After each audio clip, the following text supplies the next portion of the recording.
nangyayari na po ang mga rekomendasyon at findings ng komite. Now, Mr. President, ako naman ang dinidiin ng mga kritiko, taliwas sa paulit-ulit na naratibo na ayaw ko daw imbitahan si Congressman Romualdez. Uulitin ko po, formal na inimbitahan ng komite ang dating speaker.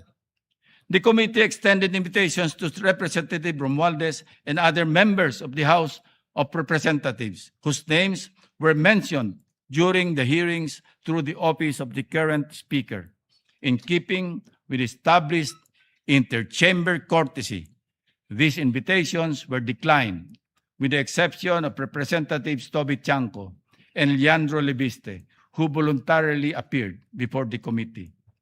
It must be emphasized that no member of Congress has ever been subjected to a subpoena by either chamber. Such an act would risk undermining the balance and mutual respect that define bicameral relations. Suppose we follow such ludicrous suggestion made by one of our colleagues. Ang mangyayari po, si dating Speaker Romualdez ang magiging kauna-unahang kaso na sasalungat sa umiiral na interparliamentary courtesy.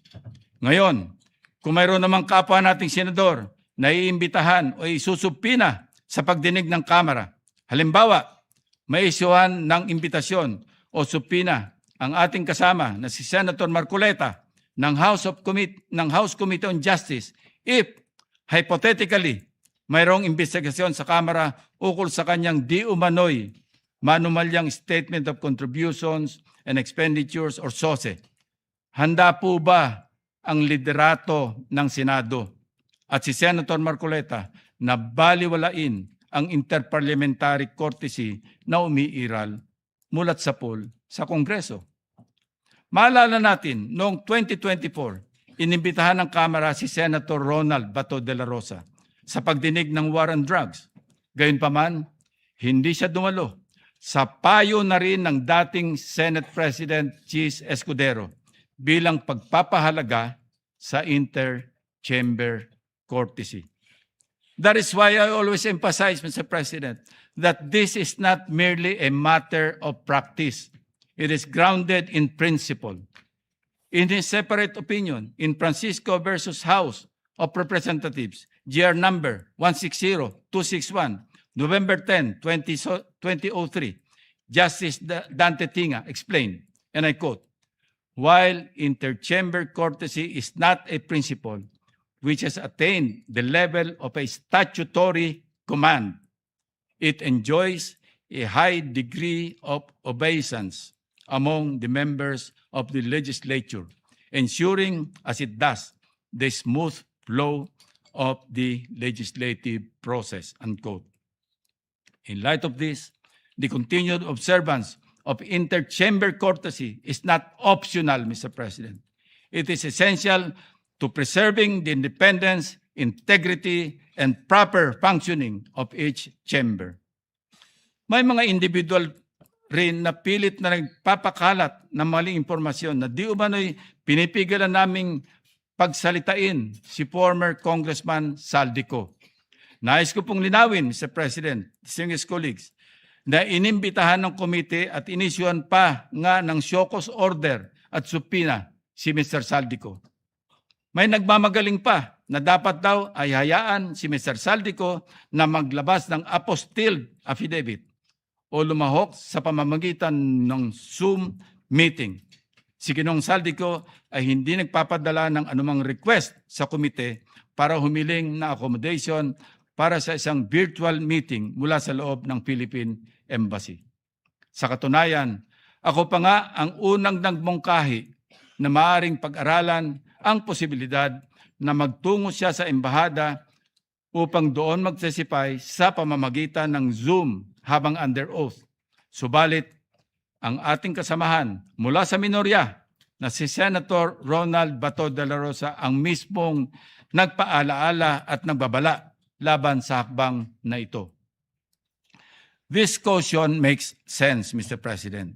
Kung siya ay nagtestify sa loob ng Philippine Embassy at mapatunayang nagsisinungaling, at ma-cite in contempt of the Blue Ribbon Committee, kaya ba siyang ipakulong o i-detain ng embahada sa loob mismo ng kanilang gusali?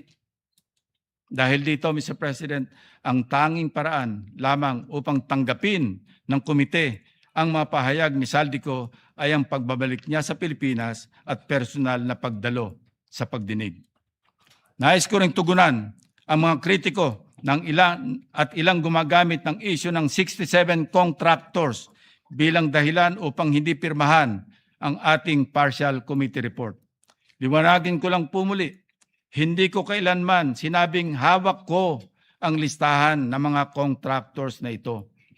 To set the record straight, ang makailang ulit ko nang nabanggit ay ang impormasyong ibinahagi lamang ng isang congressman, walang detalye kung sino-sino. Kung mayroon mang may hawak ng impormasyon o kung kaya nilang tukuyin ang iba pang mga contractors na ito, katulad ng ginagawa ni Ombudsman Remulla, name them.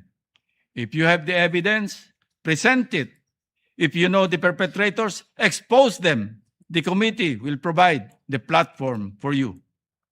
Our recommendations are, by design, recommendatory and conditioned on independent investigation. Kung mali ang aligasyon, the process clears them. Kung totoo, the process convicts. With due process and accountability, makukulong ang dapat makulong. Para klaro sa publiko, laman ng ating committee report ang menu ng mga posibleng kasong kriminal na pwedeng isampa.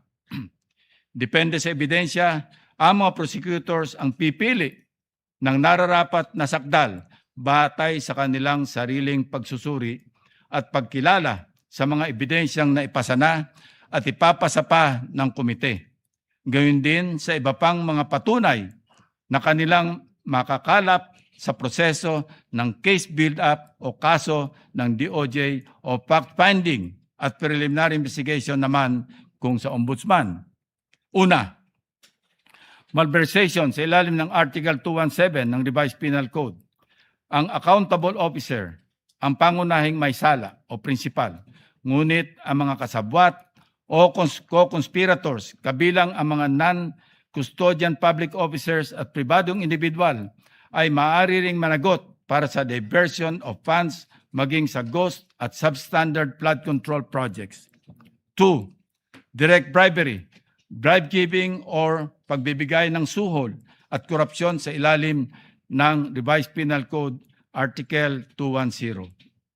Ang siste ng quid pro quo sa flood control scam ay nasa anyo ng pagmamanyobra ng mga proyekto, pagpapadali ng mga award, pagpapabilis ng paglalabas ng pondo, pagpirma natapos na umano ang proyekto o ang paggamit ng posisyon upang bigyan ng pabor ang mga kontraktor. Maaari ring ituring na sabwatan o conspiracy sa direct bribery. 3. Sa ilalim ng Section 3A ng Anti-Graft and Corrupt Practices Act o RA 3019, maaaring makasuhan ang mga opisyal ng gobyerno na kasabwat sa flood control anomalies dahil sa panghihikayat, pag-uudyok o pag-impluensya sa isa pang opisyal ng pamahalaan na magsagawa ng gawaing labag sa tuntunin at regulasyon na may kaugnayan sa kanyang opisyal na tungkulin. Kabilang din ang pagpapahintulot sa sarili na mahikayat, maudyukan o maimpluwensyahan na gawin ang nasabing paglabag o pagkakasala. Sa ilalim ng Section 3B ng parehong batas, krimen ang paghingi o pagsusulisit ng kickbacks, porsyento, commissions, obligasyon at anumang forma ng benepisyo para sa sarili o para sa ibang tao na may kaugnayan sa anumang kontrata o transaksyon sa gobyerno. Sa pagdinig ng komite, malinaw itong nakita sa pamamagitan ng direktang ebidensya o sa mga circumstantial na katibayan, pati na rin sa nailantad na workflow at delivery ng mga kickbacks. 5. Section 3E ng RA 3019 ukol sa undue injury o unwarranted benefits. Nailatag din natin ang labis na pinsala sa pamahalaan dulot ng ghost at substandard projects, gayon din ang pagbibigay bentahe o pabor sa mga private parties tulad ng mga flood control contractors mula sa rigged biddings, favored suppliers at manipulasyon ng procurement services. Lahat ng mga nakibahagi na takers, negotiators, pati na ang mga tumatanggap ng royalties, padulas o sahod sa mga bidding ay kabilang dito. 6. Plunder sa ilalim ng Republic Act 7080.